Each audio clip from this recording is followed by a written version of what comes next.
passo a palavra para a professora Marielbe, que é doutora em Direito Tributário pela PUC, pós-doutora pela Universidade de Lisboa e presidente do Instituto Pernambucano de Estudos Tributários. Ela vai falar sobre o conceito de prestação de serviços. Vou falar em pé, que eu sou muito irrequieta. Já estou bastante tempo sentada. Boa tarde a todos. Quero dizer da alegria de voltar a Minas. Adoro Minas. Acabamos de fundar aqui o Instituto das Juristas Brasileiras. Mulheres se associam. Amanhã teremos um coquetel. Quero agradecer ao doutor Walter a gentileza de ter me trazido aqui mais uma vez e agradecer também todo o apoio que ele tem dado para o nosso Instituto das Juristas Brasileiras. Quero cumprimentar a todos na pessoa do meu grande mestre Eurico Santos, que está ali, né, meu eterno mestre. Se eu não falo bem, a culpa não é dele, é da aluna que não era tão boa, né? Cumprimentar meus companheiros de mesa. E aí, quando eu recebi o convite para falar sobre prestação de serviço do STF, fiquei tranquila, né? Pô, eu pegar um acordo e chegar lá, mostrar para eles a emenda e acabar com tudo, né? Qual não foi minha surpresa quando eu fui pesquisar? Encontrei um artigo do doutor Brigagão, que eu estou até preocupada que ele é expert no assunto e falar aqui para ele, mas qualquer coisa ele me ajuda, né?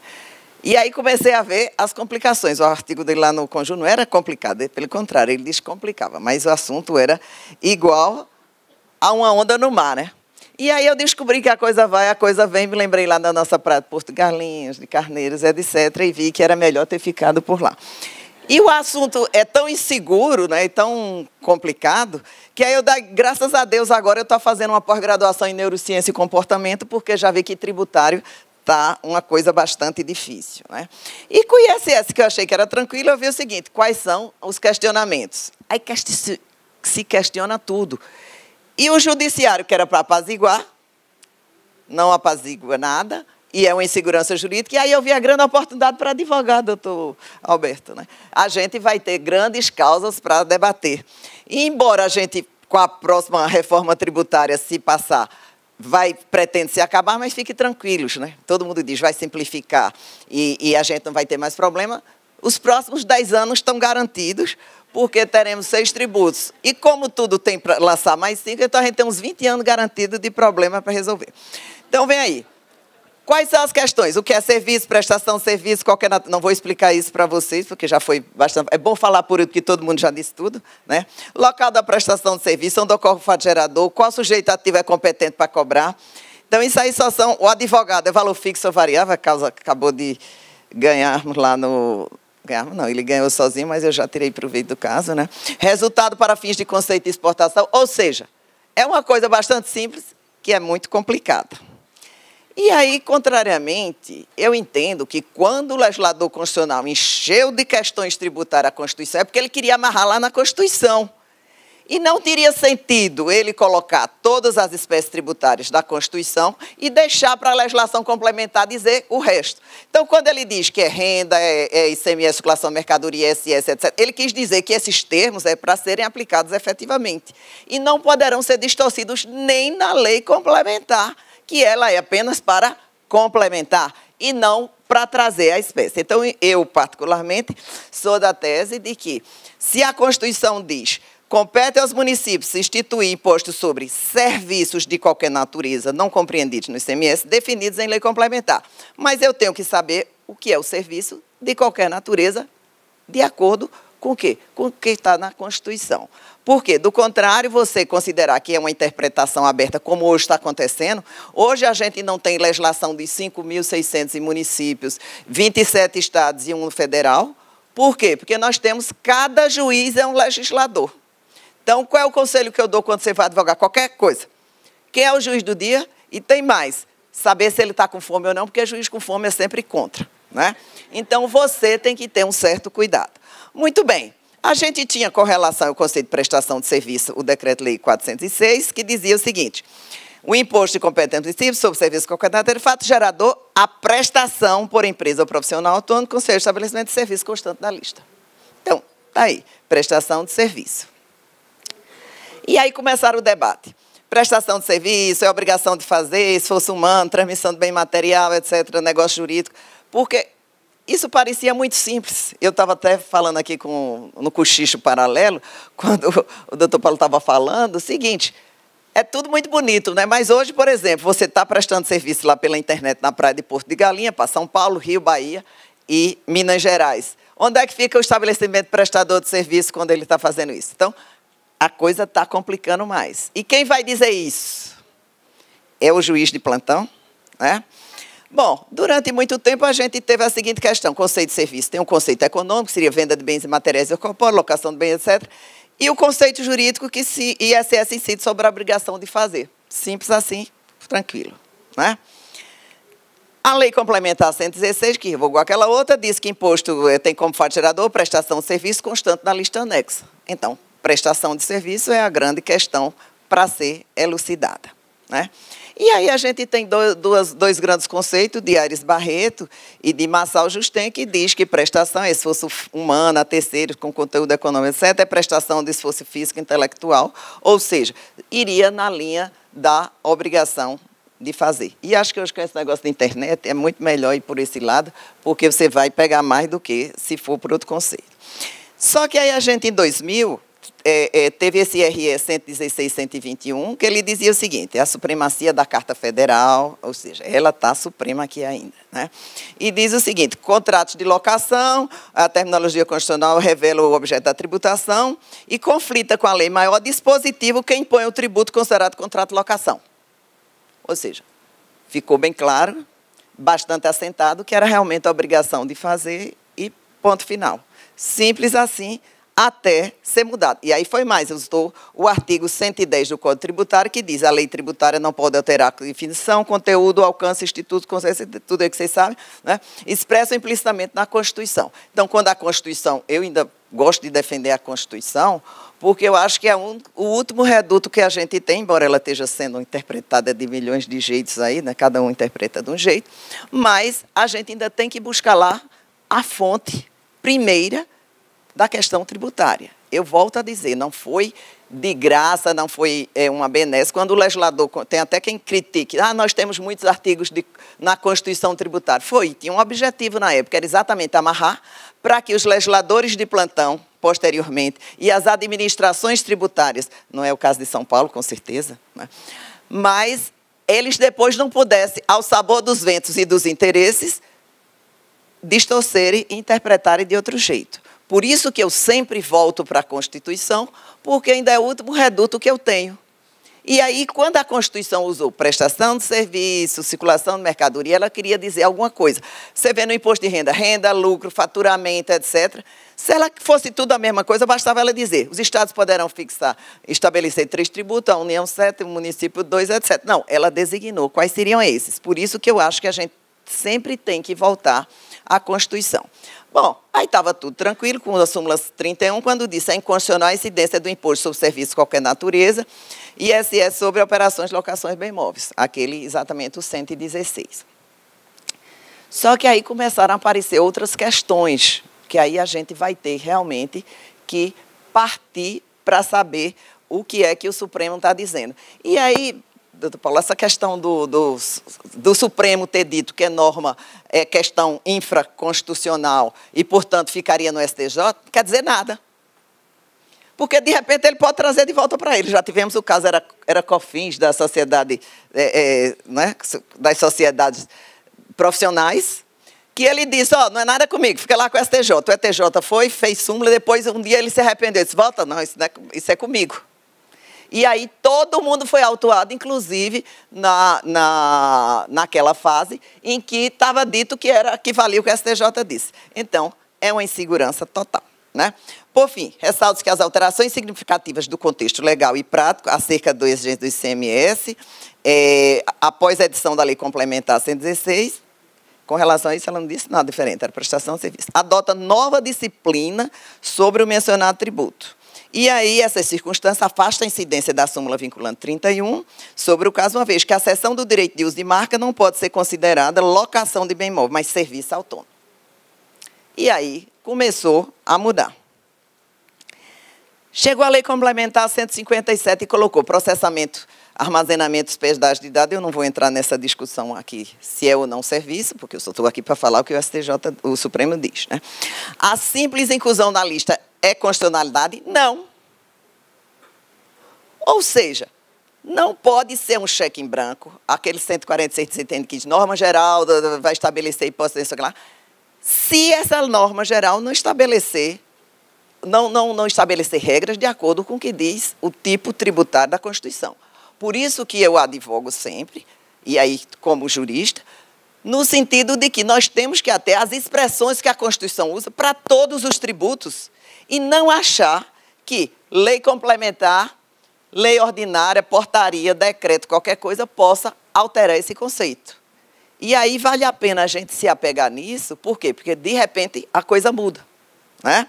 Eu vim até com o doutor Marcelo discutindo que, quando começou o PIS/COFINS na base de cálculo, eu também não acreditava na tese, até que ficou, né? Então, hoje, vale a pena você dizer, peraí, o que é que a Constituição diz? Não é, vamos entrar, porque, de repente, a coisa muda. Como é que anda o Supremo? Tinha a questão que era a obrigação de fazer, estava tranquilo lá com esse RE. Depois apareceu aquela reclamação, alterações significativas, e passou a incluir cessão de marca também, né? Ou seja, não é só mais a obrigação de fazer. E veio o RE de 2016, do RE 651, que diz oferecimento de utilidade para outrem, prestação de serviço, a partir de atividades materiais e imateriais prestados com habitualidade, intuito de lucro, podendo estar conjugado ou não com a entrega de bens ao tomador. E aí passou a colocar também as operadoras de plano de saúde como prestadoras de serviço, excluindo a menção ao seguro-saúde da tese jurídica, né?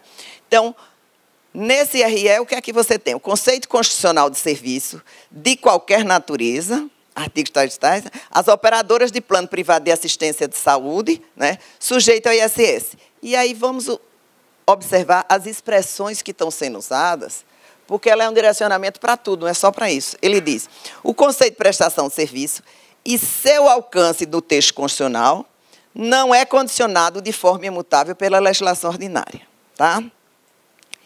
E aí vem uma coisa interessante. A Constituição tributária deve ser interpretada de acordo com o pluralismo metodológico.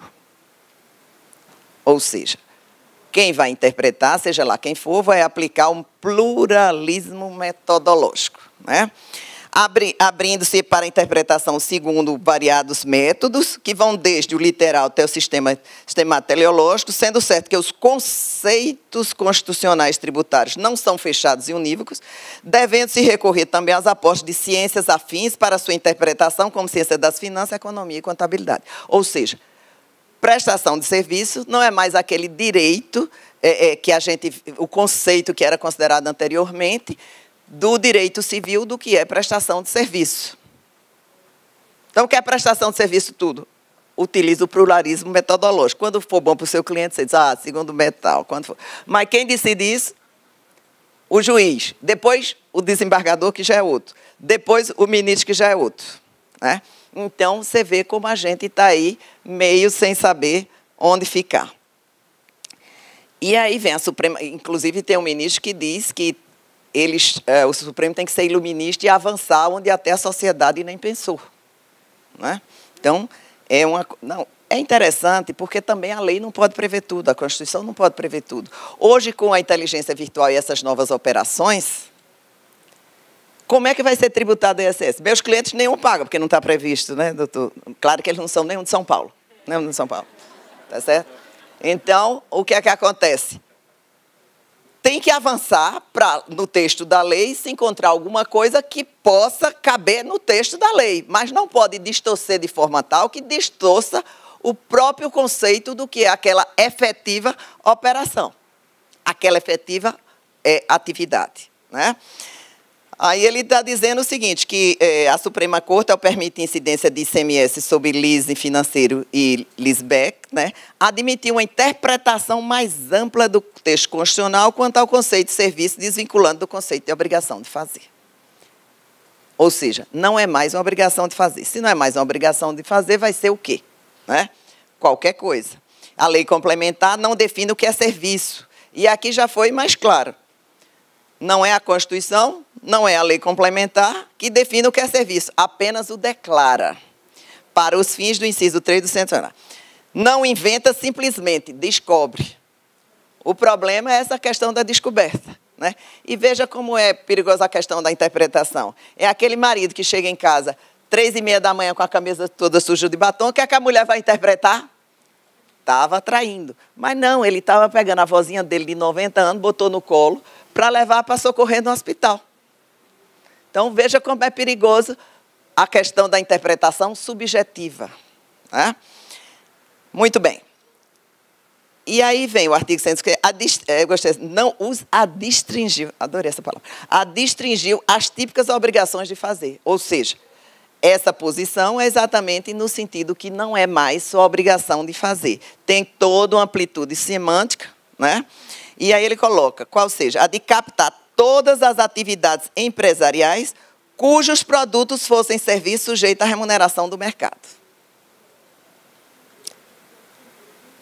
Bom, me parece que, até agora, essa posição, é isso mesmo, doutor Brigagão? Pronto, se ele disse que... Sim, mas é o que a gente tem para ser seguido, né? Mas, segundo ele, vou transmitir para os outros aqui, é essa, mas é a opinião desse ministro, mas ficou valendo. Né? Então, aquela decisão que eu falei que foi brilhantemente definida pelo doutor Brigagão, né, só se a repercussão geral sociedade de advogados, é inconstitucional a lei municipal que estabelece impeditivos à submissão de sociedade ao regime de tributação fixa. Né? Estou trazendo algumas questões para você. Simples Nacional e ISS fixo. Né? Não podendo... E aí, vejam a interpretação. Tem a lei que diz que o advogado pode entrar no Simples Nacional, e tem a outra interpretação do Supremo que diz que tem que pagar, tem direito a pagar com ISS fixo. Mas se ele optar, vai ter que, não pode estar dentro da outra lei. Quem disse que não pode? Por exemplo, o contador tem exceção. Ah, mas o contador está na lei. Mas aí não tem o pluralismo metodológico para interpretar quando é ao contrário? Porque também aqui não pode aplicar esse mesmo pluralismo. É complicado isso, não. Bom, então, veja só. Então, tem essa decisão aí, que ele diz que quem é do Simples, então você vê o perigo de você deixar muito aberta a interpretação subjetiva de quem está interpretando, para ficar bem redundante. Né? E aí, como se não bastasse tudo, a própria Receita Federal também passou a dizer o que era prestação de serviço. Ela não tem nada a ver com prestação de serviço, mas ela está começando a dizer o que é os valores pagos, a decorrência de disponibilidade de infraestrutura, armazenamento e processamento de dados para acesso remoto, identifica como data centers, são considerados para fins tributários, não tem nada a ver, remuneração pela prestação de serviço. Né? Então, você vê como é. Recentemente, o parecer normativo também da COSIT já vai além e diz o que é prestação de serviço, a exportação de serviços. Ou seja, além do judiciário, das próprias leis municipais que estão a cada momento criando. E aí eu me preocupo o seguinte, na reforma tributária, todo mundo pensa em relação aos fiscos. Tá, o Estado, eu não quero perder competência nem receita. O município, não quero perder com a receita. E a União, não quero perder competência, quero ter toda a competência. E quem pensou no contribuinte que vai pagar? Né? E aqui, abrindo só um parênteses, quando a gente chegou, essa semana tive um debate com o doutor Bernardo, e ele justificou exatamente a questão do prestador de serviço, que, segundo o Everardo Maciel, vai aumentar 600% no pagamento de tributo quando tiver o novo imposto. Ele disse, não, porque rico é quem consome serviço, então é justo que ele quem pague a conta. Eu disse, mas quem presta serviço é o pobre. E a maioria do pobre é o cabeleireiro, é aquela pessoa, tudinho. Eu acho que o critério não é quem é rico vai pagar, até porque se é um tributo sobre bem, não se trata de uma questão de capacidade contributiva. Né? Se for assim, banco também deveria pagar mais, nada contra banco, né? Mas eu acho que o critério a gente tem que observar. Então, o que é que a gente tem hoje efetivamente? Tem hoje uma confusão, né? E a minha esperança é que fosse resolvida por essa questão da reforma tributária, no sentido de, pelo menos, vamos pagar muito, mas vamos pagar de uma forma clara. Mas, como advogado, eu estou contente, por quê? Porque continuaremos tendo vários problemas. Né? E aí, como cidadã, eu fico preocupada com a insegurança jurídica que isso está acontecendo. Né? Por quê? Porque a insegurança jurídica vai levar a mitigar a possibilidade de investimentos. E poderá resultar em sonegação? Acho que não, porque hoje é tudo tão amarrado, as declarações, operações, banco, cartões de crédito, etc., que as operações que ocorrerem dentro do Brasil, né, essas não vão ser tão difíceis de ser apanhadas. Então, eu acho que não é o mau contribuinte e o sonegador que deve orientar, estabelecer uma tributação, nem uma interpretação. É o que efetivamente quer dizer a Constituição quando estabeleceu aquela tributação. Então, realmente, eu acho que a gente, infelizmente, não posso dizer para vocês qual é a posição do Supremo hoje, parece que é essa, mas pode ser que não seja, né? Então, como advogada, posso dizer que existe um grande campo para a gente trabalhar e várias causas, mesmo quando vier a reforma tributária. Obrigada.